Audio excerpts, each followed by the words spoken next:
Hey violas, this is Miss Duncan with your tutorial for Mountain Hymn. So this is our lyrical piece. It's in D major. The really important note for my inner voices, the second violins and the violas, is going to be C sharp on the G string. This is my personal viola, so I don't have my tapes on there, but if I did, you'll notice that it's not on the blue tape. It's kind of halfway between the blue tape and the black tape. It's more best friends with fourth finger than it is with second finger. So that note is going to show up in measure 2, in measure 4, in measure 6. All the time. So watch out for that when that happens. It happens again at the end. I remember we marked it at measure 34, measure 36, measure 37. Every time it happens, it's important. There's also a lot of really pretty dynamics in here that we're going to need to work on.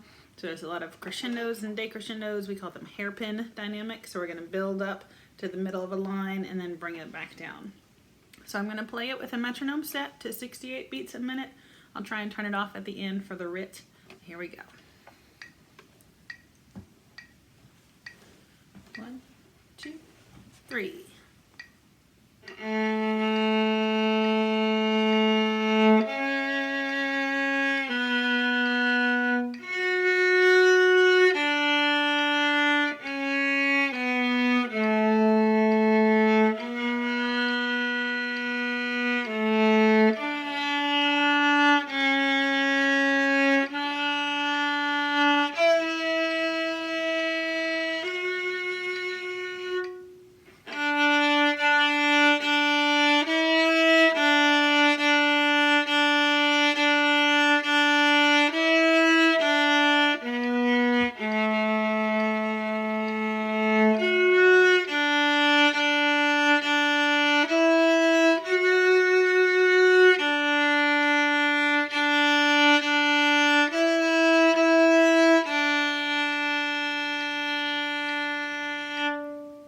And 17.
And I made the metronome louder at the end instead of off.